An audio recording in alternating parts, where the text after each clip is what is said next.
नमस्कार दोस्तों, जय हिंद जय भारत। मैं हूं सीएल सैनी और CDRK सैनी बीएड क्लासेज पर आप सभी का हार्दिक स्वागत है, अभिनंदन है। देखिए, हम अध्ययन कर रहे हैं जेंडर, विद्यालय और समाज। इस पेपर के अंतर्गत आज की लाइव क्लास के अंतर्गत हम वैदिक काल में महिलाओं की स्थिति के बारे में अध्ययन करेंगे कि वैदिक काल में महिलाओं की स्थिति अच्छी थी या दयनीय थी या बहुत बुरी थी, उसके बारे में हम चर्चा करेंगे। तो यदि आप हमारे चैनल पर पहली बार आए हैं तो हमारे YouTube चैनल को सब्सक्राइब करें और पास ही बने बेल आइकन के बटन को जरूर दबा देवे, जिससे हमारे द्वारा जब भी कोई न्यू वीडियो अपलोड किया जाता है या लाइव क्लास चलाई जाती है तो उनके नोटिफिकेशन आपको मिल सके और आप अच्छा अधिगम करते हुए अच्छी आपकी परीक्षा की तैयारी हो, आप अच्छा क्रेडिट हासिल कर सको।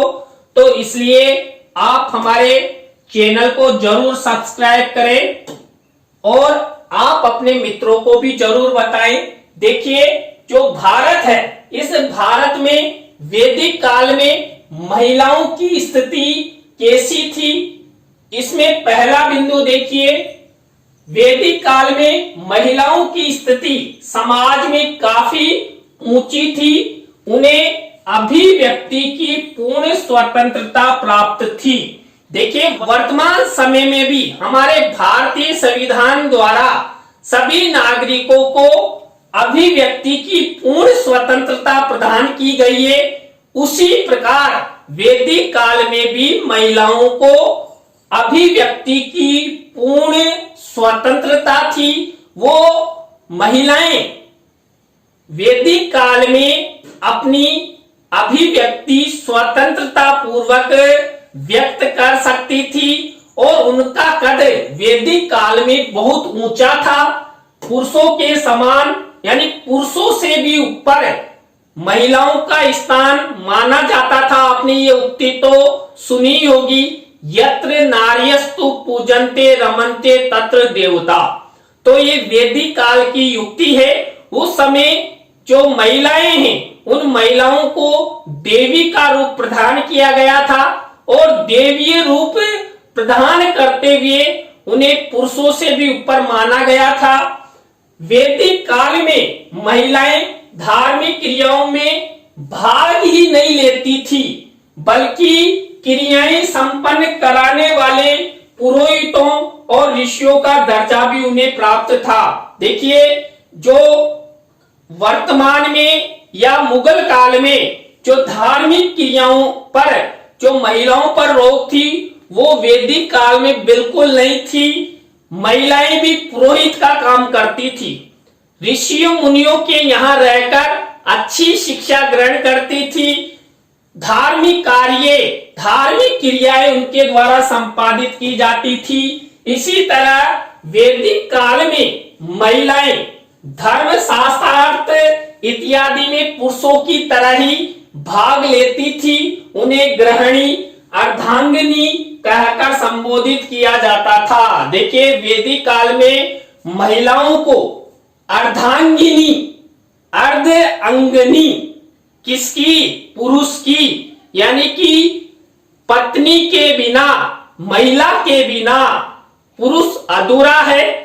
महिला और पुरुष दोनों मिलकर समाज को एक सशक्त दिशा निर्देश प्रदान करते थे, समाज का विकास करते थे, राष्ट्र का विकास करते थे और अपने देश में ही नहीं, पूरे विश्व में जो वैदिक काल है, इसकी महिमा का गुणगान अभी वर्तमान समय में भी गाया जाता है। क्यों? क्योंकि उस वैदिक काल में महिलाओं को पुरुषों के समान स्थान प्राप्त था, उन्हें हर स्थान पर आजादी थी, वो पुरुषों के समान ही हर क्षेत्र में, हर कार्य में भाग लिया करती थी। इसलिए यहाँ पर जो वैदिक काल है, इस वैदिक काल में महिलाएं धर्म शास्त्र की शिक्षा प्राप्त कर आपस में जो कंपटीशन होता था उस कंपटीशन में भी भाग लिया करती थी। तो इसलिए वैदिक काल में जो महिलाएं गृहिणी के साथ साथ अर्धांगिनी उन्हें कहा जाता था। वैदिक काल में पुत्र पुत्री के पालन पोषण में कोई भेदभाव नहीं किया जाता था। देखिए जो हमारा वैदिक काल है, इस वैदिक काल में चाहे पुत्र की प्राप्ति हो या पुत्री की प्राप्ति हो, उनमें किसी भी प्रकार का कोई भेदभाव नहीं किया जाता था। सभी को समान समझा जाता था, सभी का समान रूप से पालन पोषण किया जाता था। मान लीजिए पुत्र को 1 किलो घी खिलाया जाता था तो पुत्री को भी 1 किलो घी खिलाया जाता था। पुत्र को दूध पिलाया जाता था तो पुत्री को भी दूध पिलाया जाता था। तो इस तरह किसी भी प्रकार का कोई भेदभाव नहीं था। इसलिए हमारा वैदिक काल, भारतीय वैदिक काल पूरे विश्व में विश्वविख्यात है, जाना जाता है। इसी तरह देखिए इस काल में उपनयन संस्कार और शिक्षा प्राप्त करने का अधिकार भी स्त्रियों को पुरुषों की भांति समान रूप से प्राप्त था। उस वैदिक काल में महिलाओं को उपनयन संस्कार यानी कि देखिए उस जमाने में भी जो पुत्र जन्म पर जो संस्कार किए जाते थे वही संस्कार पुत्री के जन्म पर भी किए जाते थे। पुत्रों के समान, बेटों के समान ही बेटियों को भी शिक्षा के लिए आगे बढ़ाया जाता था। उन्हें बेटों के समान हर क्षेत्र में, चाहे वो तीरंदाजी का क्षेत्र हो या पहलवानी का क्षेत्र हो या शासन करने का क्षेत्र हो, हर क्षेत्र में महिलाओं को आगे बढ़ाया जाता था। किनके समान? पुरुषों के समान।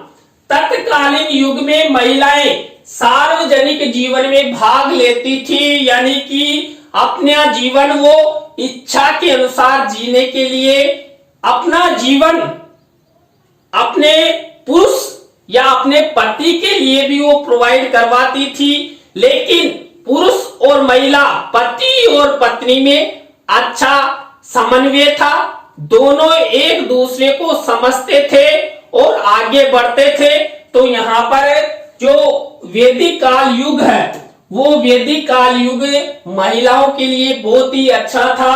अस्पृश्यता, सती प्रथा, पर्दा प्रथा तथा बाल विवाह जैसी कुप्रथा का प्रचलन भी इस युग में नहीं था। देखिए नाम मात्र तो हो सकता है, लेकिन ऐसी इस प्रकार की जो घिनौनी प्रथाएं हैं जो समाज के लिए कलंक है, समाज को आगे बढ़ाने को रोकती है, विकास में बाधा बनती है, ऐसी प्रथाओं का प्रचलन वैदिक काल में नहीं था। महिलाओं की शादी एक परिपक्व उम्र में होती थी। संभवतः उनको अपना जीवन साथी चुनने या चुनाव करने का पूर्ण अधिकार प्राप्त था। देखिए आपने सीता स्वयंवर का नाम सुना है वैदिक काल में। तो महिलाएं अपनी इच्छा के अनुसार अपना वर चुनती थी और एक परिपक्व अवस्था में उनकी शादी की जाती थी, जिससे उनके ऊपर किसी भी प्रकार का कोई तनाव दबाव ना हो और वो हर क्षेत्र को समझने लगे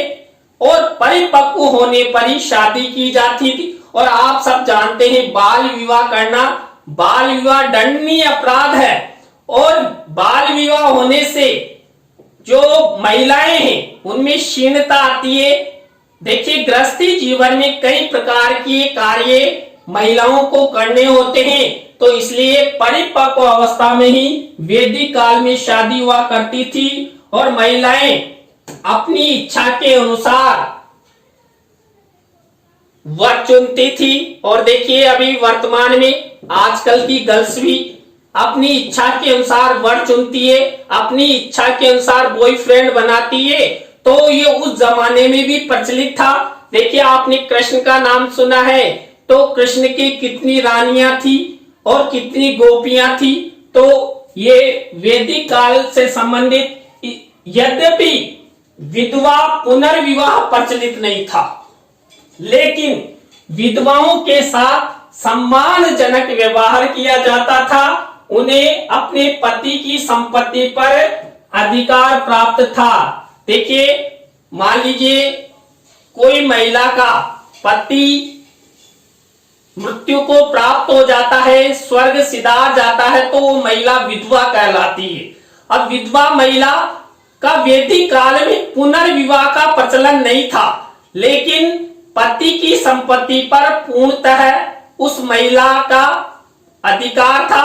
वो पति की संपत्ति पर जीवन यापन कर सकती थी और समाज में उसे बहुत ही सम्मानजनक व्यवहार उनके साथ किया जाता था। भारतीय समाज के वैदिक काल में नारी को पुरुषों के समान ही शिक्षा,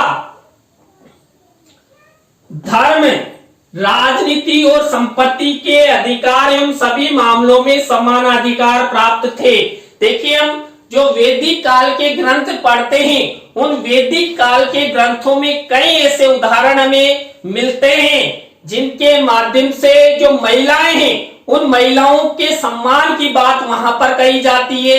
महिलाओं को जो शिक्षा मिलनी चाहिए, उस शिक्षा की बात की जाती थी और धर्म में भी महिलाओं का स्थान यथाउचित था, उसको उनके उदाहरण मिलते हैं। और राजनीति के क्षेत्र में, यानी कि अपने शासन चलाने के क्षेत्र में भी कई उदाहरण वैदिक काल में हमें मिलते हैं। और संपत्ति का अधिकार, संपत्ति के अधिकार के बारे में तो अभी हमने चर्चा की।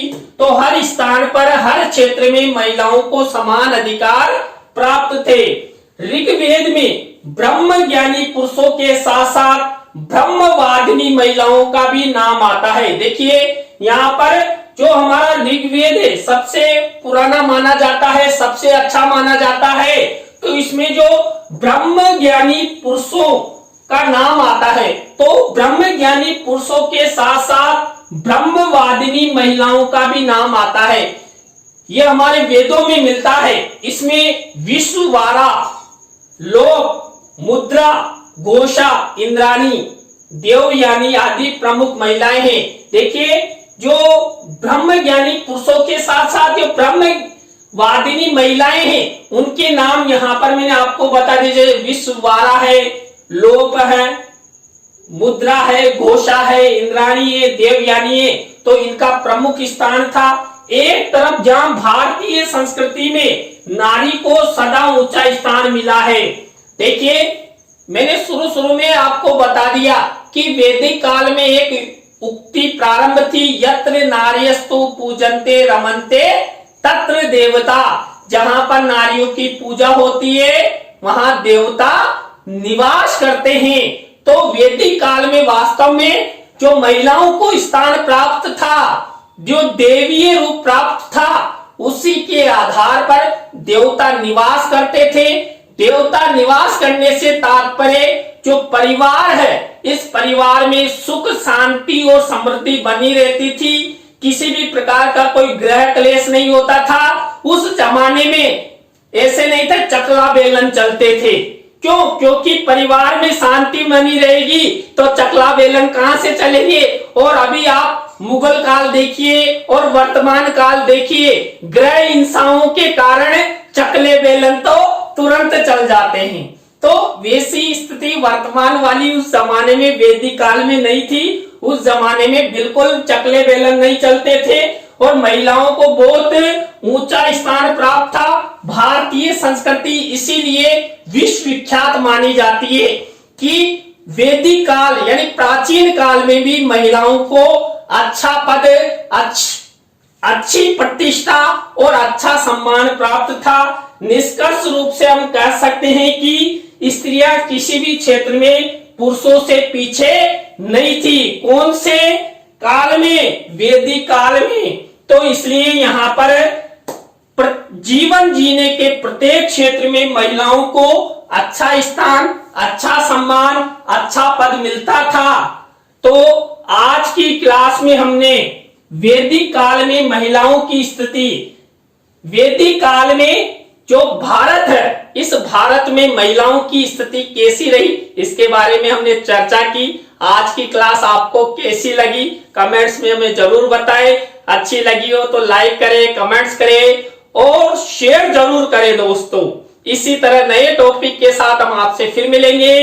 CDRK Saini B Ed classes YouTube channel पर। जय हिंद, जय भारत, राम राम साहब।